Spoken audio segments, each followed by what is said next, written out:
Karine of last part. ہم دونوں ایک دوسرے کے گلے سے لپٹ گئے اور ایک دوسرے کو بوسے دینے لگے۔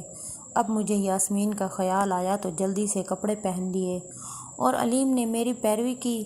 لائٹ آن کی تو بیڈ روم سے یاسمین اور شمیم برآمد ہوئیں۔ ہم حیران رہ گئے اور پوچھا تم کب آئیں؟ تو انہوں نے بتایا جب تم اس کمرے میں آئے۔ اس کے تھوڑی دیر بعد میں نے شمیم سے پوچھا تم نے تو جواد کو ملنا تھا، پھر واپس کیسے آئی ہو؟ تو اس نے بڑی درستگی سے کہا کہ علیم ہم تینوں کی کوشش سے تم پھنس چکے ہو۔ جس طرح تم نے مجھے ذلیل و خوار کیا، اب وقت آ گیا ہے کہ میں تمہیں نہ صرف ذلیل و خوار کروں بلکہ تمہاری اب ایک پائی بھی تم سے چھین لوں۔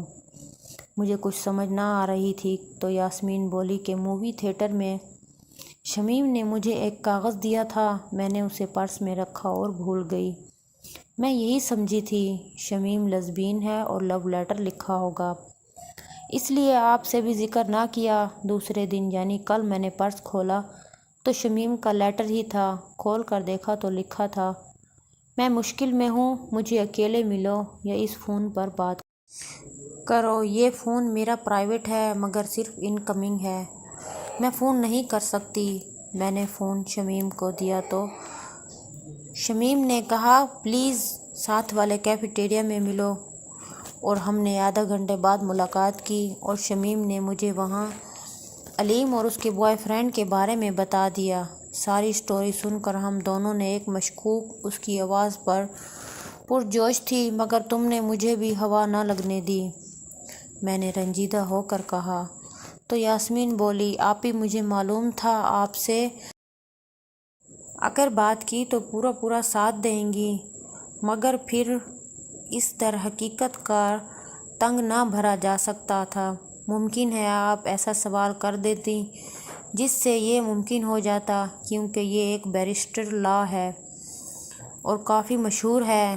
علیم نے غصے سے کہا تم عورتیں بڑا سیانہ بنتی ہو، عدالت کو ثبوت چاہیے ہوتا ہے، تم اگر تینوں بھی مل کر میرے خلاف گواہی دو تو بھی بنا ثبوت میرا بال بھی بیگانہ کر سکو گی۔ یاسمین بولی ہم نے تمہاری ساری گفتگو ٹیپ کر لی تھی، جب تم نے موم بتی منگوائی اس وقت وہ ٹیپ ہم نے باہر جا کر چھپا دی۔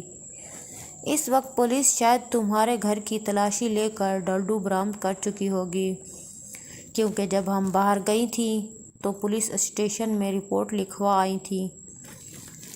علیم اٹھا اور غصے سے شمیم کی طرف بڑھنے لگا مگر ڈور پر ناک ہونے کی بدولت اس کے قدم آگے نہ بڑھ سکے۔ دروازہ کھول کر دیکھا تو قریبی ریسٹوران سے کھانا ڈیلیور کیا گیا تھا۔ علیم اسی وقت گھر سے نکل گیا۔ جاتے جاتے اسے دکھا گیا وہ اپنی زپ بند کرتا جا رہا تھا جو شاید اب بھی نہ کھل سکے گی۔ ان دونوں نے مجھے گلے لگا لیا، شمیم کی خوشی سے آنسو نکل رہے تھے۔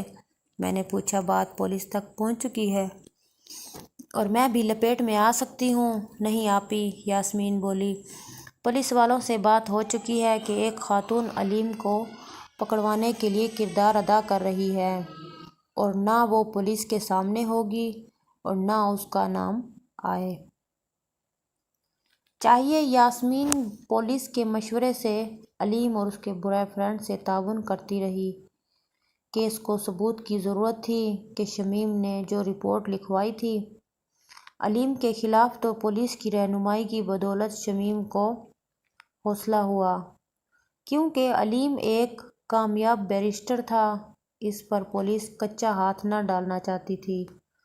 ٹھیک ہے، اگر نام آ بھی گیا تو رضا ایک پاکستان کی ہیلپ لائن کا جان کر یہ بات اگنور کر دیں گے، میں نے کہا۔ تو یاسمین بولی آپی فکر ہی نہ کریں، میں پولیس اس کے پیچھے کب کی لگی ہوئی ہے اور اس لیے انہوں نے پرومس کیا ہے کہ خاتون کے لیے کوئی ایسا مکان نہ چھوڑیں گے کہ اس کی خانگی زندگی میں کوئی خلل آئے۔